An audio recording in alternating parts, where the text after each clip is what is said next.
صلى الله عليه وسلم. بسم الله الرحمن الرحيم. الحمد لله والصلاة والسلام على رسول الله وآله وصحبه ومن اهتدى بهداه. أما بعد.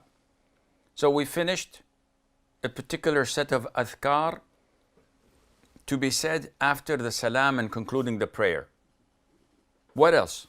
Well, the sunnah is, as everybody knows, to read the mu'awwidhat. What are the mu'awwidhat? They are chapter 112, 113, 114, the last three chapters of the Quran, known as the last three Qul. Why? Because they begin with Qul huwallahu ahad, and Qul a'udhu bi rabbil falaq, and Qul a'udhu bi rabbin nas. So the sunnah is to recite each once after all 5 daily prayers. Oh, can we recite them after voluntary prayers, the sunnah prayers? Nope. Only after the fard.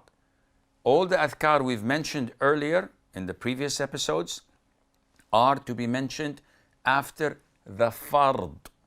You don't mention them after Salatul Janazah, the funeral prayer, or the rawatib, the voluntary, highly emphatic recommended prayers, or the witr, etc. These are only for the 5 daily prayers. What else? We also recite Surat or Ayat al-Kursi. What is Ayat al-Kursi? Oh, it is verse number 255 of chapter 2, Surat al-Baqarah. What is the significance of it? It is the best ayah in the entire Quran.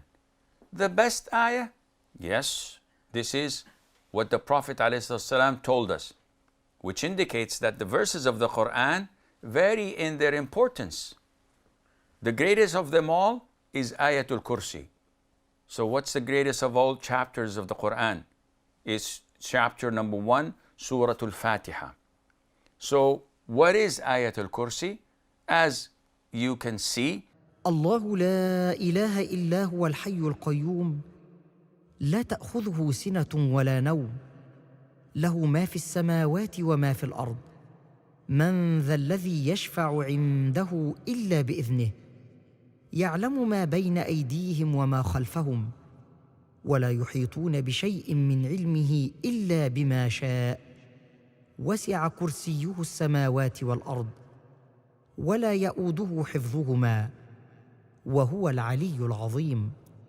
Allah, none has the right to be worshipped but He, the ever-living, the self-sustaining, and the sustainer of all.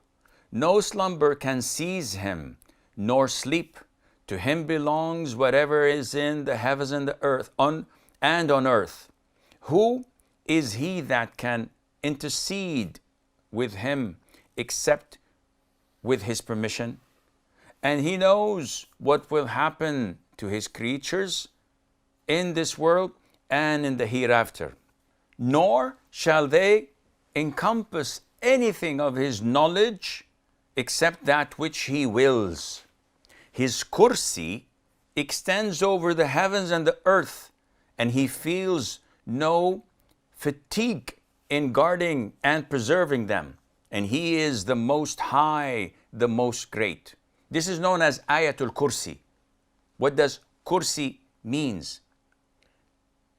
This is a very important thing, and it's related to Aqidah. Kursi in Arabic can have the meaning of a chair, but we don't refer to the Arabic when we have evidences from the Salaf explaining it. And the best one to explain it is Abdullah ibn Abbas, may Allah be pleased with him and with his father, the cousin of the Prophet ﷺ and the interpreter of the Quran, Turjumanul Quran.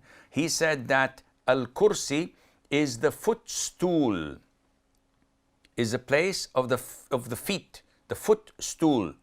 It is different totally and totally smaller than the throne of Allah Azza wa Jal.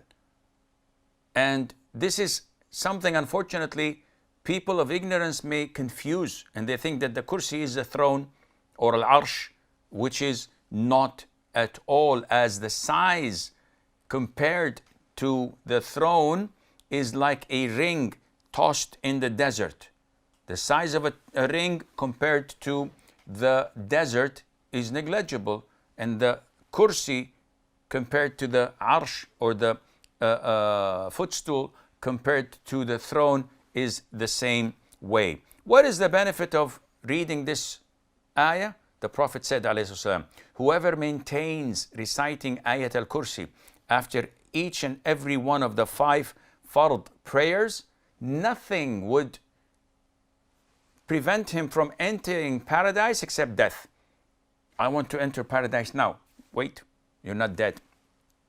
If I continue to recite Ayat al-Kursi after each fard, if I die, I will be admitted to Jannah. And this is one of the greatest rewards. And unfortunately, a lot of the people, a lot of the youngsters, and some of the elders as well, do not know this beautiful ayah. So unfortunate. They don't memorize it. They don't know the benefits of it because their parents failed to do so. Among the things that we should say, and this is to be said after Maghrib and Isha.